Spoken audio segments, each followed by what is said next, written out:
ये राहुल गांधी जी की और उन मुद्दों के बारे में जिसके बारे में भारतीय जनता के लोग क्वेश्चन करना चाहेंगे राहुल गांधी जी से और कांग्रेस से, उसके बारे में है। इसके बाद अगर कोई और क्वेश्चंस भी होंगे तो वी कैन टेक दैट। देखिए, कांग्रेस ने राहुल गांधी जी के नेतृत्व में जो भारत जोड़ो यात्रा शुरू की फिर में अभी आने वाली है रही है, तो हमारे को ये लगता है कि कुछ बड़े रेलिवेंट क्वेश्चंस हैं जिसके बारे में कांग्रेस को हिस्सा टूट के जो है आज पाकिस्तान और चीन के कब्जे में है, तो उसके लिए जिम्मेवार जो है वो कांग्रेस है।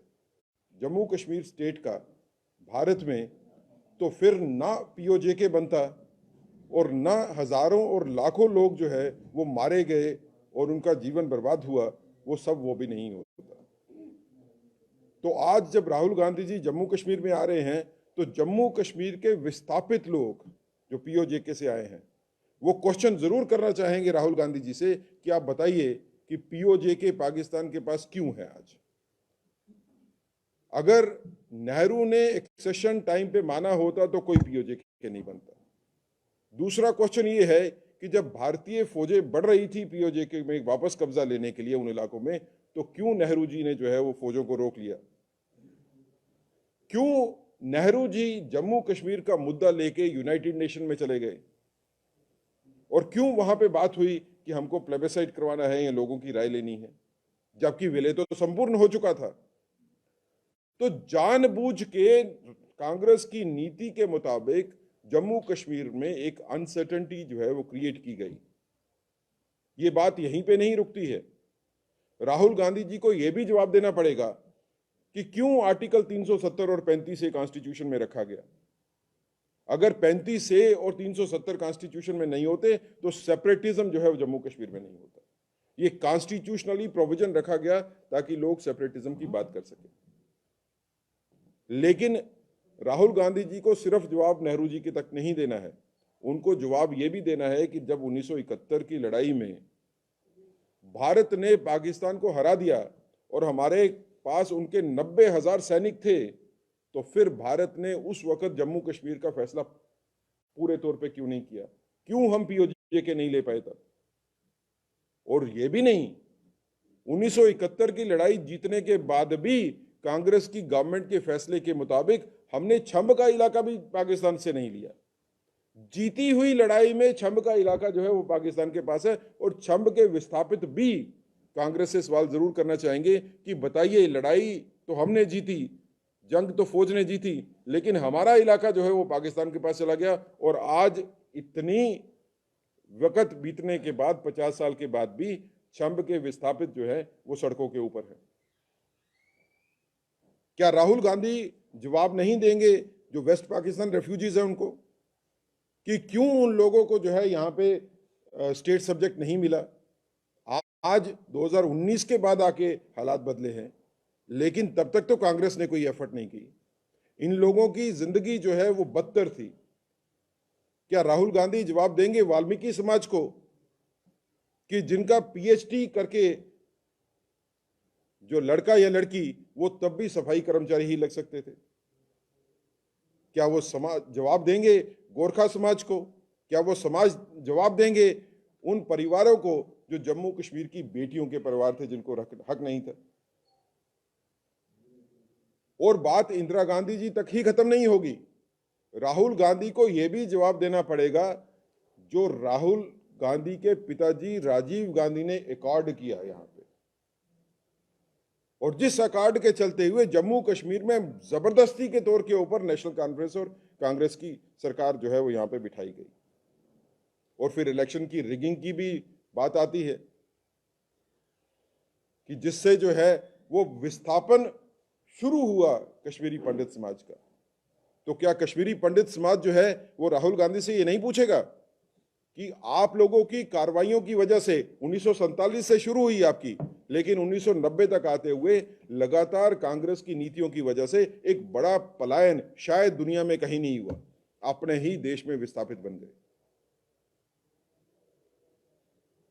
आज जब जोड़ो भारत की बात कर रहे हैं राहुल गांधी जी, तो बताइए कि भारत को तोड़ने की बात किसने की थी? आप यात्रा तो भारत जोड़ो की लेके आते हो, लेकिन आपकी हिस्ट्री ये बताती है कि कांग्रेस ने लगातार कोशिश यही की कि भारत का जोड़ना किसी तरह से रुक सके।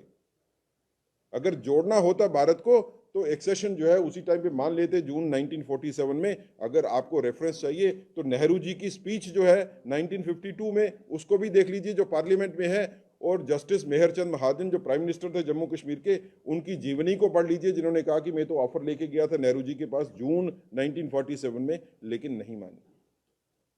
और आज भारत जोड़ो यात्रा जो है उसके साथ कौन लोग मिल रहे हैं, इसकी तरफ भी नजर रखिए। आज गुपकार गैंग राहुल गांधी जी के साथ मिलके ये भारत जोड़ो यात्रा में इसका हिस्सा बन रहा है। कौन है ये लोग? ये वो लोग हैं जो चाहते हैं कि चीन के साथ बात हो। ये वो लोग हैं जिनका कि सियासी मौक़िफ़ है कि पाकिस्तान के साथ बात हो, जो चाहते हैं कि भारत पाकिस्तान के साथ बात करे जम्मू कश्मीर के बारे में। भारतीय जनता पार्टी ये मानती है कि हमको किसी से बात करने की जरूरत नहीं है। पाकिस्तान के साथ अगर बात होगी तो सिर्फ पीओजेके के ऊपर बात होगी और किसी के ऊपर बात नहीं होगी। लेकिन क्या राहुल गांधी ये चाहते हैं कि वो देश जिसने कसाब को जम्मू कश्मीर और भारत में भेजा, वो देश जो लगातार टेररिस्ट को जम्मू कश्मीर में और भारत में भेज रहा है अशांति फैलाने के लिए, क्या उस टेररिस्टों को भेजने वाले देश के साथ बात होनी चाहिए जम्मू कश्मीर के बारे में या शांति के बारे में? तो आप किसके साथ खड़े हो? राहुल गांधी को यह जवाब देना पड़ेगा कि आप किसके साथ खड़े हो। क्या आप भारत के साथ खड़े हो? क्या आप भारत की शांति के साथ खड़े हो? क्या भारत को इकट्ठा रखने वाली ताकतों के साथ खड़े हो? तोड़ने की बात करती है। भारतीय जनता पार्टी डेमोक्रेसी में बिलीव करती है, लेकिन हिस्ट्री देखेंगे तो हमारे बड़े नेता राहुल जेटली जी और सुषमा स्वराज जी जब जम्मू कश्मीर में आए थे दौरे पे, तो उनको एयरपोर्ट से बाहर नहीं निकलने दिया गया। हम तो स्वागत करते हैं, because Bharatiya Janata party believe करती है डेमोक्रेसी में। हम स्वागत करते हैं राहुल गांधी जी का कि वो भी यहाँ पे आए, लेकिन हम चाहेंगे कि राहुल गांधी जो है इन क्वेश्चंस के आंसर जरूर दें यहाँ पे आके। 2019 के बाद के अगर आप हालात देखें तो जम्मू कश्मीर में पहली बार आपको स्थायी शांति का एक यहाँ पे एग्जाम्पल मिल रही है कि बड़ी तेजी से हालात बदले हैं। कुछ ताकतें जरूर हैं जो इस शांति को भंग करने की कोशिश कर रही हैं, लेकिन सख्ती से उनके साथ निपटा जा रहा है। ये कुल मिला के सिर्फ सियासी गेम है, ये भारतीय जनता पार्टी समझती है। इसमें देश को बचाने की कोई मंशा नहीं है, इसमें देश को बांटने की मंशा है, ताकि लोग रिलीजन के नाम के ऊपर, सेंटिमेंट्स के नाम के ऊपर और रीजनल कंसिडरेशंस के नाम के ऊपर बट जाएं, और इस बटे हुए सिचुएशन में जो है उसका कांग्रेस और गुपकार गैंग कैसे फायदा ले सकती है, ये टोटल इसका सियासी मौक़िफ़ जो है वो इतना। कोई क्वेश्चन अगर इस बारे में होगा हम पहले वो ले लेते हैं, उसके बाद किसी और भी मुद्दा होगा तो उसके ऊपर पूछ सकते हैं। नहीं, भारतीय जनता पार्टी कोई एजिटेशन जो है यात्रा के खिलाफ नहीं करेगी। यात्रा निकालना जो है हर किसी का डेमोक्रेटिक राइट है। हम किसी के डेमोक्रेटिक राइट को जो है वो खत्म नहीं कर सकते हैं। हम ऑनर करते हैं डेमोक्रेटिक राइट हर किसी के। अगर कोई पीसफुल तरीके से यात्रा निकालना चाहता है तो वो निकाल सकते हैं, लेकिन हमको लगता है कि जब आप यात्रा निकाल के अपने लश्कर के साथ आए हो, तो जब आप लखनपुर को क्रॉस करोगे तो तब कम से कम श्यामा प्रसाद मुखर्जी का वहां पे प्रतिमा लगी है, उसको माथा टेक के आइए, क्योंकि उन्हीं की वजह से आप बगैर आज परमिट के जम्मू कश्मीर में एंटर कर रहे हो। अगर नेहरू जी के ऊपर और शेख अब्दुल्ला के ऊपर चलना होता तो आज राहुल गांधी को भी लखनपुर क्रॉस करने के टाइम पे जो है वो परमिट लेना पड़ता। ये एक देश बना है क्योंकि इसके ऊपर कुर्बानियां लगी हैं। श्यामा प्रसाद मुखर्जी की कुर्बानी से शुरू हो जाए और आज के दिन तक जो कुर्बानियां चल रही हैं उसके चलते हुए देश एक हुआ है। ये खाली नारों से देश एक नहीं हुआ है। सुनील जी, जैसे आपने कहा कि कांग्रेस यहाँ पे भारत जोड़ो यात्रा कुछ ही दिनों में जम्मू कश्मीर में प्रवेश करेगी, और काफ़ी सारे सवाल जो है यहाँ से पहले 1990 की 90 की बात करें, कश्मीरी पंडित उनके सवाल भी उनसे रहेंगे, उनकी 70-72 सालों में उनकी सरकारें रही हैं।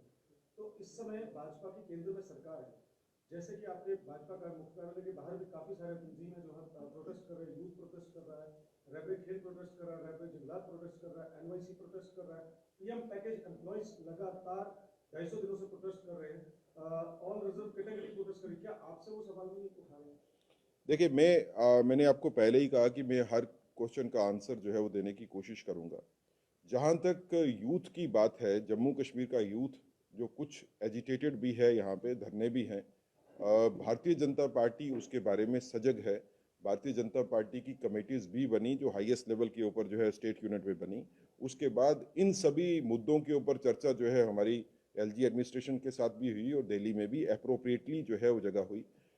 आने वाले वक्त में इन जितने भी लोगों के मुद्दे हैं उनका निपटारा होगा और लोगों की इच्छाओं के मुताबिक होगा, ऐसी भारतीय जनता पार्टी की सोच भी है और भारतीय जनता पार्टी की कोशिश भी है। सर, आपने कहा हालात बदल गए हैं 2019 के बाद, 5 अगस्त 2019 के बाद। क्या इस तरह के हालात बदले हैं कि अब बीजेपी हेडक्वार्टर ही धरनों का, प्रदर्शनों का अड्डा बन गया? देखिए, प्रदर्शन कहाँ पे होते हैं? अगर लोगों को ये उम्मीद है कि भारतीय जनता पार्टी के ऑफिस में आने के बाद उनकी सुनवाई होगी, यहाँ पे धरना करने से जो है उनको इंसाफ मिलेगा, तभी तो लोग आते हैं। अगर लोगों को भारतीय जनता पार्टी के ऊपर यकीन नहीं होता तो यहाँ पे आता कोई नहीं। तो किसी और पार्टी के कार्यालय में क्यों प्रदर्शन नहीं होते हैं? क्योंकि जब उन पार्टीज की गवर्नमेंट भी थी तब भी प्रदर्शन नहीं होते थे, सुनवाई कुछ नहीं थी। आज अगर यहाँ पे आके, मैं आपको सीधे तौर पे कहना चाहता हूँ कि अगर यहाँ पे कोई प्रदर्शन नहीं भी करेगा, भारतीय जनता पार्टी में आके कोई भी अपनी बात को रखता है, उस बात को निपटारा करने के लिए भारतीय जनता पार्टी सजग है। लेकिन आज अगर यहाँ पे प्रोटेस्ट होते हैं तो क्या भारतीय जनता पार्टी ये कहती है कि हम नहीं सुनेंगे आपकी बात? ऐसा तो नहीं है। हम तो हाईएस्ट लेवल के ऊपर जो है उसको निपटारा करने की कोशिश करते। जी सर, क्या भाजपा इन लोगों को मुतमिन करने में कामयाब नहीं है या आप उनसे बात नहीं कर रहे? देखिए, ऐसा है कि ये समस्याएं जो हैं ये आज की नहीं है। मैं इसमें कोई इसको साइड ट्रैक नहीं करूंगा। ये समस्याएं आज की नहीं है, पिछले काफ़ी सालों से हैं। डेली वेजर्स के मुद्दे की बात करें तो तकरीबन 25 या 30 साल हो गए हैं उन लोगों को जो कि लगे हैं, कुछ उसके बाद भी हुए हैं। तो 20, 25, 30 साल की समस्याएं हमको हल तो करनी ही है, उसके बारे में दो राय नहीं है कि हम इसको अवॉइड कर रहे हैं। लेकिन उनको निपटारा करने के लिए जो है वो थोड़ा टाइम तो लगता है ना, इसको हमवार करने के लिए। आज के दिन में अगर आप खाली डेली वेजर्स की बात करें तो तकरीबन 60,000 से ज़्यादा लोग वो हैं जो कि रेगुलराइजेशन की अपनी बात करते हैं। ये नॉन बायोमेट्रिक वाले हैं, ये बायोमेट्रिक वाले हैं, नॉन बायोमेट्रिक ऐड करेंगे तो इससे भी ज़्यादा। तो आपने 80-90 हज़ार के करीब लोगों को अगर रेगुलराइज करना है, एडजस्ट करना है, you have to create a provision for that. अब इसमें आप देख सकते हैं कि जितने इम्प्लाई आपके आज के दिन में जम्मू कश्मीर यूनियन टेरिटरी में रेगुलराइज्ड हैं, रेगुलर इम्प्लाई हैं, उससे ज़्यादा लोग वो हैं जो रेगुलराइज होना चाहते हैं। अब इसमें जैसे स्कीम्स में लोग हैं, रहबरे खेल हो गया, रहबरे जंगलात हो गया, इनकी अपॉइंटमेंट एक स्कीम के अंडर है। हमारे को उस स्कीम के अंडर उनको सारे के सारे बेनिफिट देने हैं। भारतीय जनता पार्टी वो कर रही है, हम मना नहीं करते हैं। जिसका भी राइट कानूनी तौर के ऊपर बनता है उसको वो राइट मिलेगा। जिसका राइट कानून जो आज के दिन में है उसमें अगर नहीं भी बनता है, भारतीय जनता पार्टी ये कोशिश करेगी कि कानून में बदलाव किया जाए ताकि जो मैक्सिमम उनको किया जा सकता है कानूनी दायरे में रहते हुए जो है वो उनके साथ। सुनील सर, आपने कहा कि राहुल गांधी की पद यात्रा, योग भारत जोड़ो यात्रा है, ये सवाल पर जो आपने सवाल किए जवाब देना होगा। पद यात्रा के दौरान ही क्यों? ये सवाल तो पहले भी इसे पूछे जा सकते थे। देखिए, आज के दिन में अगर कोई आदमी एक बड़ा सियासी लश्कर लेके जो है वो पूरे देश की यात्रा करता है और देश की यात्रा संपन्न हो रही है ऐसी यूनियन टेरिटरी के क्या ऊपर, भाजपा का डर है? देखिए ऐसी यूनियन टेरिटरी के ऊपर उसका समापन हो रहा है जिस यूनियन टेरिटरी में उस पार्टी विशेष की वजह से सारे के सारे हालात ऐसे बने हैं, तो क्या क्वेश्चन नहीं होंगे? क्या जम्मू कश्मीर में जो हालात 1947 से लेके आज तक बने हैं, क्या उसका जवाब जो है जम्मू कश्मीर में नहीं मांगा जाएगा? बाकी जगह पे बात हुई होगी, लेकिन जम्मू कश्मीर तो कांग्रेस का वाटरलू है। यहाँ पे राष्ट्र विरोधी ताकतें और राष्ट्रीय ताकतों के बीच में लड़ाई आज से नहीं है, 1947 से है। अब जब यात्रा लेके आप निकलते हो, लोगों से क्वेश्चन पूछते हो, हमसे क्वेश्चन पूछते हो, तो क्या हमारे क्वेश्चंस का आंसर नहीं होगा? क्या जो मैं क्वेश्चन पूछ रहा हूं क्या ये भारतीय जनता पार्टी के क्वेश्चन है? ये तो मैं जनता के क्वेश्चन बता रहा हूं, जो जनता आपकी सियासी नीतियों की वजह से पीड़ित है, और आज से नहीं पिछले 80 साल से, तो उनको जवाब तो चाहिए। That is what we are asking. ये आप इस ओके, चलिए आप पूछिए। देखिए, एंटी इंक्रोचमेंट के बारे में जो लोग इंक्रोचर्स हैं गवर्नमेंट प्रॉपर्टीज़ के ऊपर और जिनको कोई कानूनी प्रोटेक्शन अवेलेबल नहीं है, उनके बारे में गवर्नमेंट एक्शन ले सकती है, ऐसी हाईकोर्ट की डायरेक्शन भी है। लेकिन जिन लोगों को कानूनी तौर के ऊपर प्रोटेक्शन है, उनको डिफरेंटली ट्रीट किया जाना चाहिए, नंबर 1। नंबर 2, हमारा ये मानना है कि जिनके पास इंक्रोचमेंट में भी लैंड है या जिनका कुछ साल से जो है उन जगहों के ऊपर कब्जा है और उनके पास लैंड होल्डिंग्स कम है, किसी ने गरीब आदमी ने कोई छोटी सी जगह है जिसमें अपना उसने छोटा सा घर बना लिया है, या हो सकता है एक दुकान की जगह हो किसी के पास जो काफ़ी सालों से चल रहा है, 30, 40, 50 साल से भी चल रहा है, तो वो उनको एक डिफरेंट कैटेगरी में ज़रूर रखना चाहिए। मुझे लगता है कि शायद जो बड़े लोग हैं जो कि प्रोफेशनल बन गए हैं इंक्रोचर्स, उनको तो प्रोटेक्शन नहीं मिलनी चाहिए, लेकिन जो आम आदमी है, गरीब आदमी है, हमको ये भी देखना चाहिए कि जम्मू कश्मीर किन हालात से जो है वो गुजरा है पिछले 70-80 साल से, तो उनके चलते हुए जो इंक्रोचर्स भी हैं जिनके पास लैंड होल्डिंग्स लेकिन कम है, तो उनके बारे में गवर्नमेंट जो है उसको एक अलग नज़रिया रखना चाहिए। भारतीय जनता पार्टी ने इसके बारे में ऑलरेडी बात की है और उसके पॉजिटिव रिजल्ट्स जो है वो भी आपको दिख रहे हैं कि पिछले 2-3 दिन से जो है वो गवर्नमेंट की साइड से भी लगातार इस तरह की बात हो रही है कि जो छोटी लैंड होल्डिंग्स वाले हैं उनके लिए कुछ हद तक जो है वो प्रोटेक्शन। टेक वन अब आपके व्हाट्सएप पर। व्हाट्सएप करिए हाय 9728253663 पर।